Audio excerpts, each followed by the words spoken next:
안녕하세요, 아이디 플레이신입니다. 오늘의 미션은 형님 컴퓨터 3탄이에요. 이걸 갑자기 주고 가더니 어떻게든 쓸 수 있게 만들어 달래요. 아, 나도 바쁜데. 받지 않고 거절하려고 했지만 갑자기 제 주머니에 뭔가 넣어주시더라고요. 그걸 확인하고 나서 네 형님 당연히 해드려야죠. 전 인맥을 언제나 중요시하니까요. 요구사항은 이 녀석으로 인터넷을 할 수 있게 만들고, 케이스가 오래된 거니까 이 녀석을 바꿔서 더 작고 아담하게 만들어 달래요. 케이스가 지금도 미니타워 사이즈라 이거보다 더 작아지기는 어려울 것 같은데, 그보다는 이거 켜지긴 하나? 일단 부품들이 불량인지 아닌지 테스트를 해봐야겠죠. 일단 켜봐야 되니까 아무거나 남는 파워로 테스트를 해보죠. 선이 자동으로 연결되는 마법. 어때요? 참 쉽죠? 오, 화면 들어오네. 오, 그래도 윈도우 10 깔려있는 거 보니까 최근까지 사용을 했나봐요. 세월이 좀 흐르긴 했어도 그래도 i5니까 지금 현재도 인터넷 하는 데는 전혀 지장이 없을 거예요. 이거 갖다 주기 전에 엄청 옛날 거라 그래가지고 싱글코어면 어떡하나 걱정했는데 그나마 다행이긴 하네요. 미니타워 중에서 작은 거라 이게 뭐야? 심플하긴 한데 뭐 그냥 그런데. 오, 뭐야, 아이오 패널을 이렇게 돌려서 달 수도 있고 뒷면에 달 수도 있다고? 필터 다 빠지네? 이거 잘하면 이걸 이쪽에 달아서 굴뚝형 케이스로 쓸 수도 있고 수평으로도 쓸 수 있다고? 야, 이거 신기한데? 케이스는 이걸로 해볼까? 이거 컨셉 신기하네. 파워는 깔맞춤이니까 대충 이걸로요. 왔구나, 왔어.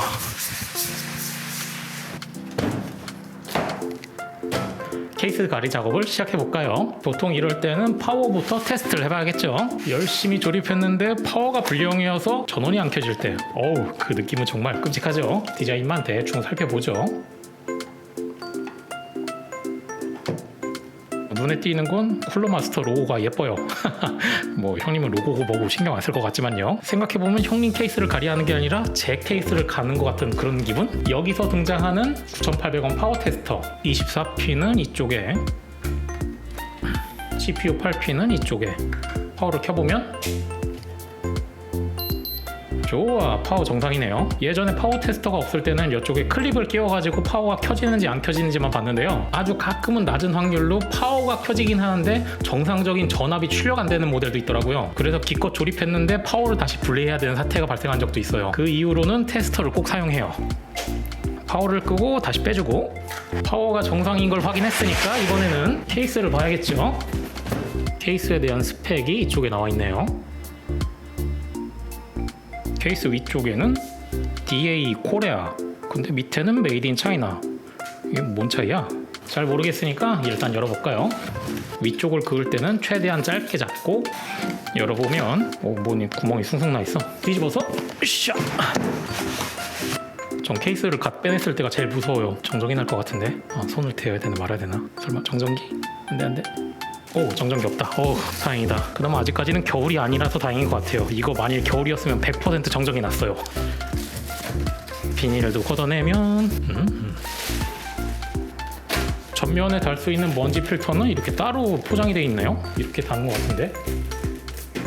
전면 필터 비닐을 벗기고, 먼지 필터에는 이렇게 도형 같은 무늬가 있네요. 앞부분에 이렇게 착 자석으로 이렇게 결합되는 방식이에요. 정면에서 보면 이런 모양이고요.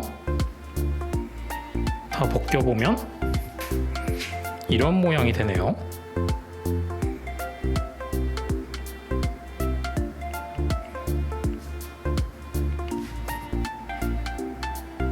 뒷면은 이렇게 되어 있고요.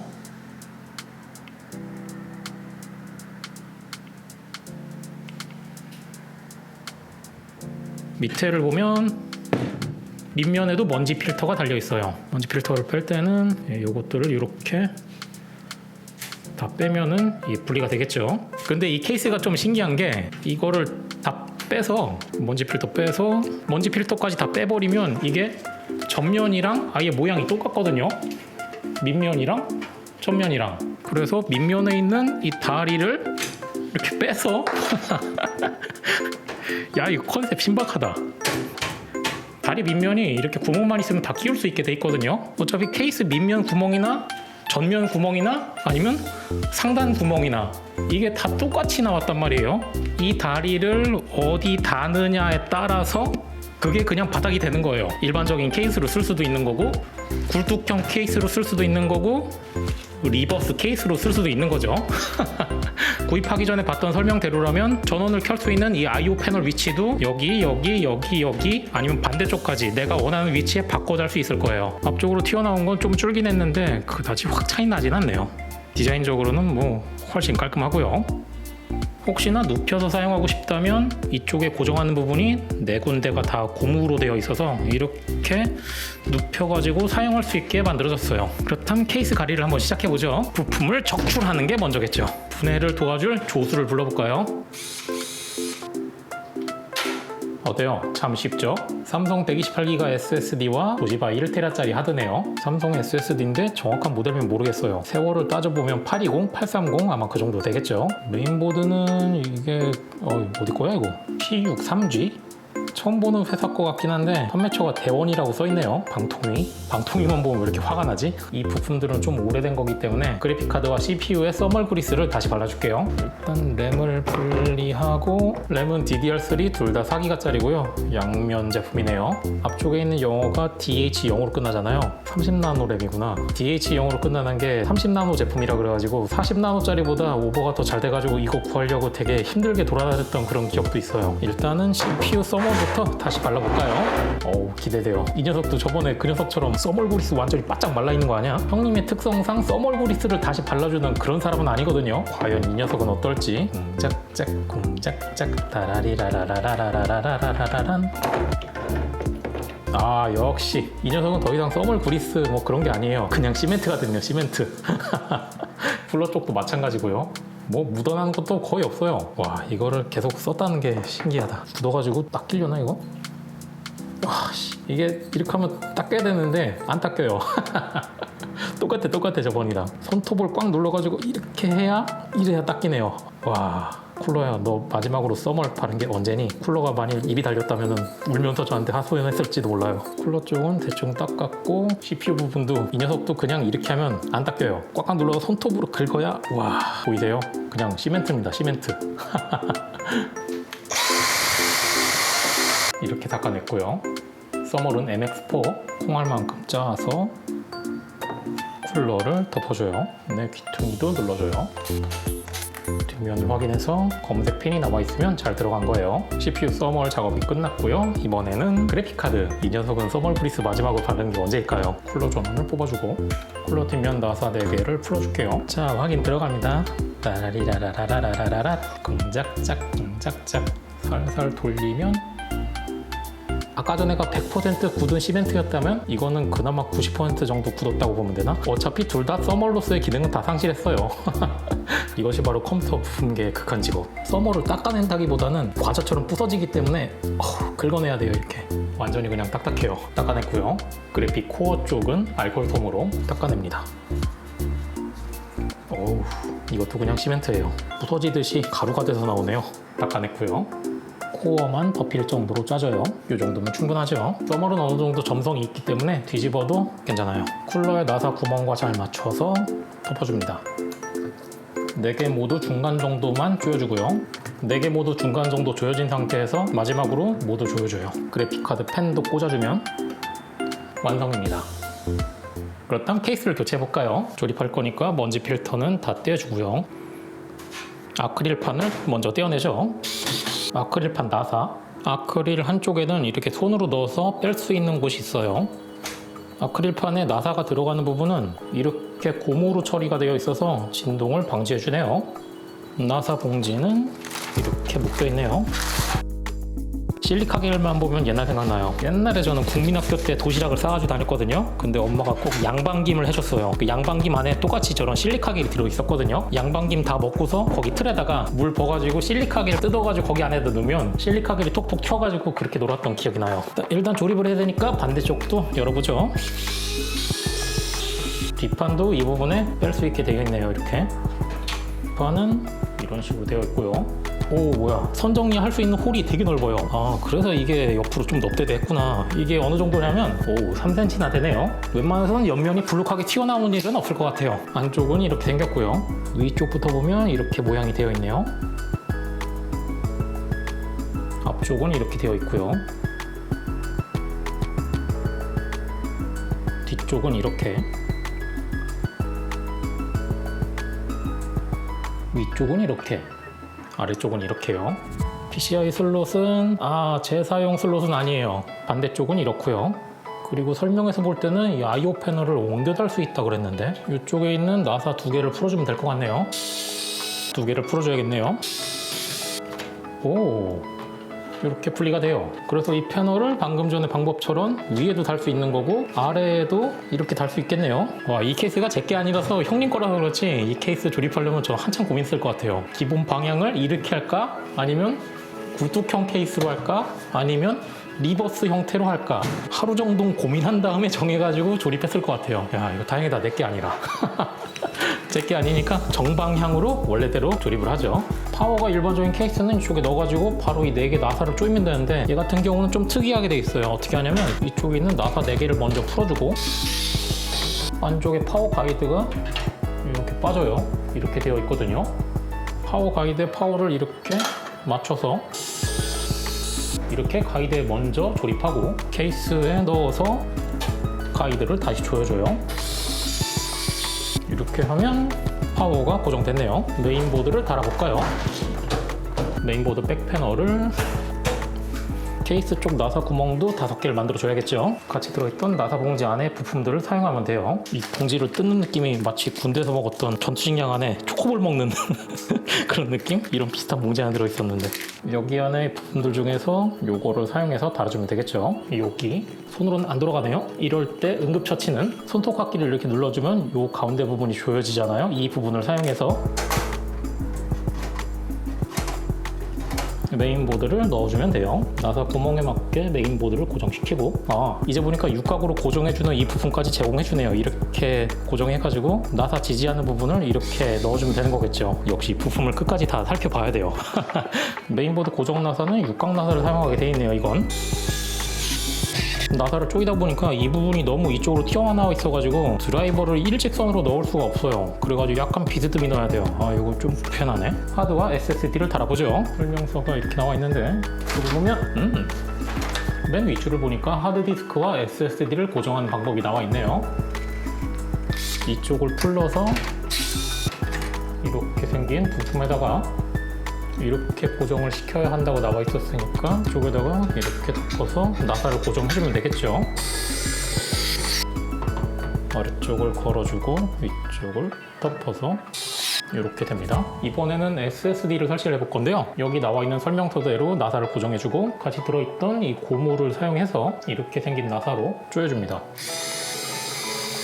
이렇게 고정을 해서 여기 홀을 잘 사용해서 이렇게 큰 쪽에 넣고 왼쪽으로 살짝 밀어주면 이렇게 고정이 되네요. 안쪽에서 보면 이런 모양으로 고정이 됐고요. 이번에는 반대로 돌려서 파워 연결과 전원 스위치 연결을 하고 올게요. 먼저 전면 오디오 잭은 이쪽으로 빼서 달아주면 될 것 같네요. 그리고 USB 3.0은 이건 옛날 거라 3.0이 없는데 아쉽네요. 3.0은 달 수가 없어요. 그리고 파워 스위치랑 리셋 스위치 그리고 LED를 달아야 되는데 옛날 보드든 프론트 패널에 리셋 스위치, 파워 스위치 그런 방향이 아무것도 안 써 있어요. 보통 이럴 때는 오른쪽 위에 파워 버튼, 오른쪽 아래 리셋 버튼, 왼쪽 위에 파워 LED, 왼쪽 아래 HDD LED 이렇게 돼요. CPU 보조 전원은 이쪽 오른쪽 위에 구멍으로 빼서 해주면 될 것 같고요. 기본적으로 들어있는 팬은 3핀으로 제공해주고요. 보드 자체가 저가형 보드라서 그런지 시스템 팬을 연결하는 데가 추가로 하나밖에 없네요. 제가 쓰는 팬 좀 남는 거를 더 달아주려고 했는데 더 이상 팬을 컨트롤할 수 있는 단자가 없어요. 재사용 PCI 슬롯이 아니라 아쉽네요. 뒷면에 이 나사를 풀어주고 그래픽카드를 넣어주고 조금 오래 쓴 그래픽카드들 보면 대부분 다 이 하얀 게 없죠. 대부분 깨먹었으니까요. 그래픽카드를 이렇게 장착하고 이쪽을 다시 이렇게 덮어주면 될 것 같네요. 그리고 나사를 위에서 조여줘요. 이렇게 고정을 해줬고요. 이번에는 램을 꽂아줄 차례인데요. 램이 오래된 거라서 접촉 불량이 일어날 가능성이 있어요. 그렇기 때문에 클리닝 티슈를 사용해서 접촉 부분을 닦아준 다음에 꽂아줄게요. 단자 부분도 이 뽕뽕이로 쭉 불어주고 장착을 해줍니다. 이렇게 조립을 완성했어요. 안쪽 면은 이렇게 완성이 됐고요. 반대쪽은 이렇게 완성이 됐어요. 선정리는 뭐 대충 흐트러지지 않을 정도만 고정해놨고요. 깔끔하게 정리를 해봤자 어차피 형님이 또 이거 들고 와가지고 뭐 해달라 그러면 또 풀러야 돼요. 상단은 메인보드와 거리가 얼마 안 되기 때문에 140mm 펜을 하나 대보면 설명서에 나와 있는 대로 140mm 펜 2개까지는 상단에 달 수 있어요. 근데 이쪽과 거리가 얼마 없기 때문에 라디에이터는 달 수가 없고요. 전면은 공간이 되게 넉넉하기 때문에 240 사이즈, 280 사이즈 스냅쿨러 샌드위치 구조까지 무리 없이 다 장착이 돼요. 대신에 전면 I/O 선이 가로막고 있기 때문에 전면에 스냅쿨러를 달 경우는 I/O 패널을 상단에 달아줘야 돼요. 하단에는 공간이 많기 때문에 아무리 긴 파워도 여유 있게 장착이 가능해요. 긴 파워가 아닌 짧은 파워를 사용하면 이 부분에 공간이 남거든요. 이렇게 140mm 펜 하나 더 추가 장착이 가능해서 흡기로 사용할 수가 있어요. 후면 쪽에 큰 제약이 없기 때문에 1열 스냅쿨러 정도는 충분히 장착이 가능하고요. 제일 효율이 좋게 하려면 전면에 2열 스냅쿨러 샌드위치 구조로 달아주고 밑에서 140mm 펜 흡기 하나 달아주고 위에 2개 펜 달아서 102, 이쪽에서 102 이렇게 해주는 게 제일 좋겠죠. 하지만 자신의 취향에 따라서 이렇게 구조를 바꿔서 이쪽에 있는 다리 떼서 밑에다 달아주고 이쪽 양쪽에서 흡기를 하고 이쪽으로 배기를 해버리는 그런 시스템도 만들 수 있을 거예요. 하지만 역시나 아쉬운 건 상단과 메인보드의 거리가 조금밖에 안 돼서 이쪽에는 2열 스냅쿨러를 달 수가 없다는 거예요. 정말 아쉬워요. 조금만 더 이게 높았으면 일반적인 방향이나 굴뚝 방향이나 내가 원하는 대로 완벽하게 쓸 수가 있는데 왜 이렇게 만들어놨지? 그리고 이것도 싫으신 분들은 이렇게 바꿔서 위에 있는 다리를 밑에다가 달아줘 버리고 이렇게도 사용이 가능하겠죠. 그리고 메인보드 뒷판 홀이 되게 크게 뚫려져 있어서 혹시나 수냉쿨러로 교체를 하실 분들은 굳이 메인보드를 떼어내지 않고 이 상태에서 바로 교체도 할 수가 있을 거예요. 이런저런 장점이 있지만 하지만 단점도 있는데요. 뻥뻥 뚫려져 있는 이런 부분에 고무로 된 가림막 같은 거로 이렇게 깔끔하게 막아놨으면 되게 좋을 텐데 고무로 된 가림막이 있었다면 이런 선들도 안 보이게 깔끔하게 정리가 됐겠죠. 그리고 요즘 시대가 어느 시대인데 기본 펜을 뒤쪽에 120mm 펜 하나밖에 제공을 안 해줘요. 물론 기본 펜을 하나 달아둔 것만큼 원가 절감을 해서 가격대를 좀 저렴하게 만든 거라면 이해는 가긴 해요. 저 같은 경우는 펜을 따로 사는 편이기 때문에 기본 펜이 빠진 만큼 케이스가 더 저렴하다면 좋긴 해요. 먼지 필터도 다 장착을 해서 완료를 해보죠. 밑에 부분 먼저 살짝 끼워주고 밑부분 살짝 닫아주면 선전이 공간이 넓으니까 튀어나오는 곳이 한 번에 딱 닫혀요. 고무로 된 나사를 다시 달아줘요. 아크릴도 닫아줄 건데요. 아크릴을 닫을 때는 I/O 패널 부분을 먼저 이렇게 끼워주고 그 다음에 놔주고 그 다음에 나사를 조여주고요. 아크릴 패널이나 강화유리 패널을 나사를 닫을 때는 웬만하면 손으로 살살 돌려주는 게 좋아요. 전동 드라이버로 하다가는 깨질 수가 있거든요. 제가 절대 예전에 한번 깨먹어봐가지고 이런 소리 하는 거 아니에요. 여러분들한테 다 도움이 되라고 하는 소리입니다. 아무튼 두 장의 먼지 필터도 달아주면 위에 놓고 촥 밑에 붙이고 촥 이렇게 하면 케이스가 완성이 된 거죠. 먼지 필터를 붙일 때 조금 불편한 게 홈 같은 게 따로 없이 그냥 완전히 다 평평하기 때문에 그냥 대충 딱 놓는다고 해서 자리가 맞진 않아요. 이렇게 내가 어느 정도 자리를 잡아줘야 고정이 돼요. 물론 가장자리에 자석이 있기 때문에 웬만해서는 뭐 움직이진 않아요. 뒤쪽에서 보면 이렇게 완성이 됐고요.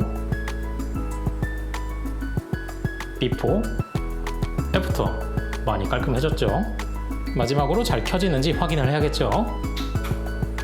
파워 쪽은 이렇게 LED가 들어오네요. 이렇게 잘 켜집니다. 역시 제 사전엔 성공이라는 말밖에 없죠. CPU 잘 동작하고 있고 메모리도 듀얼 채널로 다 잡혔어요. 그리고 메인보드를 보니까 이게 뭐야? PC 칩스?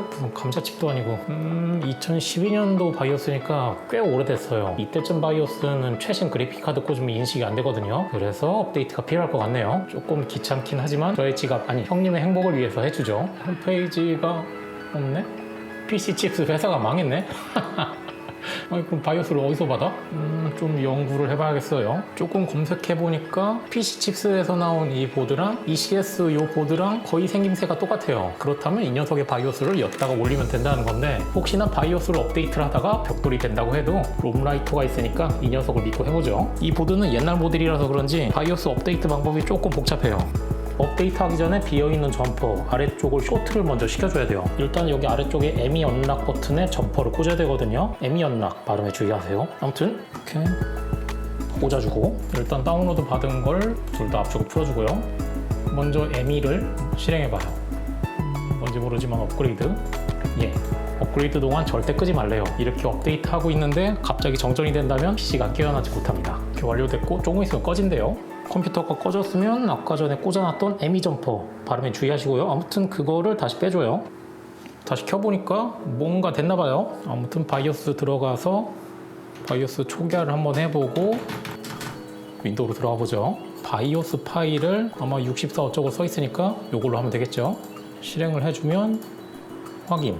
여기서 뭐야 아무것도 없는데? 뭐라는 거야 이거? 아무것도 없는데? 버튼이 없는데? 아 이게 왜 그러냐면 열기 한 다음에 이게 아무것도 없잖아요. 근데 이렇게 마우스를 갖다 대면 여기 뭔가 버튼이 있는 것 같아. 숨겨진 버튼을 찾아서 여기를 누르면은 아니 여기 아닌가? 어딘가? 오 이거 오픈. 이렇게 열리면 롬 파일을 열기. 오 플래시. 야 버튼이 없는데 찾아야 돼. 세상에 이런 바이오스 업데이트는 처음 해봐요. 무슨 숨겨진 비밀의 문도 아니고. 오호 됐나? 컴퓨터가 꺼지고 다시 켜져요. 또 꺼졌다가 다시 켜져요. 조금 불안한데? 잘못됐나? 그렇지 그럴 리가 없지. 근데 업데이트를 하니까 뭔가 달라졌어. 아까 전에는 마우스도 사용이 안 됐는데 우와 인터페이스부터 완전히 다 달라졌어요. 이건 바이오스 업데이트 하는 맛 확 난다. 이런 때가 제일 좋죠. 뭔가 업데이트를 했는데 시각적으로 차이가 확 날 때. 좋아. 바이오스 초기에 한번 해주고 부팅해 봅니다. 좋아. ECS로 인식이 됐고 모델도 제대로 인식이 됐어요. 최신 바이오스로 업데이트까지 다 됐고요. 정말 완벽하게 멋져. CPU가 제대로 동작하는지 보려면 시네벤치를 돌려보면 되겠죠. 근데 정말 느려요. 지금 실행한 지 한참 됐는데 머릿속에 있는 쿼드코어라는 인식은 되게 빠른 느낌이었는데 쿼드코어가 느려진 건지 아니면 제가 요즘에 컴퓨터에 익숙해진 건지 잘 모르겠네요. 이것이 세월인가 보네요. 1000점도 넘지를 못하네요. CPU 온도는 81도까지 올라갔으니까 일반적인 사용 환경에서는 충분할 거라고 생각이 돼요. 인터넷 속도 측정도 해봤는데 랜카드도 문제 없네요. 그래픽카드 서멀브리스가 제대로 발렸는지도 확인해봐야겠죠. 그래픽카드를 갈구는 프로그램인 슈퍼포지션, 일명 그래픽카드계의 링스라고 불리죠. 해상도를 더 올려서 빡세게 하고 싶은데 그래픽 램이 1기가다 보니까 1080 미디엄만 해도 지금 빨간색이 떠요. 720이 로우로 해야겠네요. 런! 이 상태에서 10분간 테스트해가지고 그래픽카드 최대 온도가 얼마까지 올라가는지 한번 보죠. 10분 정도 돌려봤는데요. 그래픽카드 최대 온도는 77도니까 슈퍼포지션 77도면 나머지는 전혀 문제가 없겠죠. 이제까지 형님의 옛날 구형 케이스에서 쿨러마스터의 새로운 케이스로 이사를 했어요. 옛말에 그런 말이 있죠. 옷이 날개다. 컴퓨터도 마찬가지인 것 같아요. 케이스가 날개다. 하지만 그런 말도 있죠. 겉만 번지르르하다. 옛날 컴퓨터에서 내용물만 바꿔서 이렇게 완성한 컴퓨터니까 이 녀석은 겉만 번지르르한 컴퓨터가 되겠네요. 언제가 될지 모르겠지만 형님이 이걸 다시 업그레이드 해달라고 들고 오게 되면 그때는 전면 2열 샌드위치, 하단 140mm 펜, 상단 140mm 펜 2개, 그리고 USB 3.0 연결까지 싹 다 해주고 싶네요. 아주 오래 푹 쉬고 있던 i5 2400이니까 이제는 전원부가 터질 때까지 열심히 활약을 하길 기대해 볼게요. 시청해주신 여러분 감사합니다.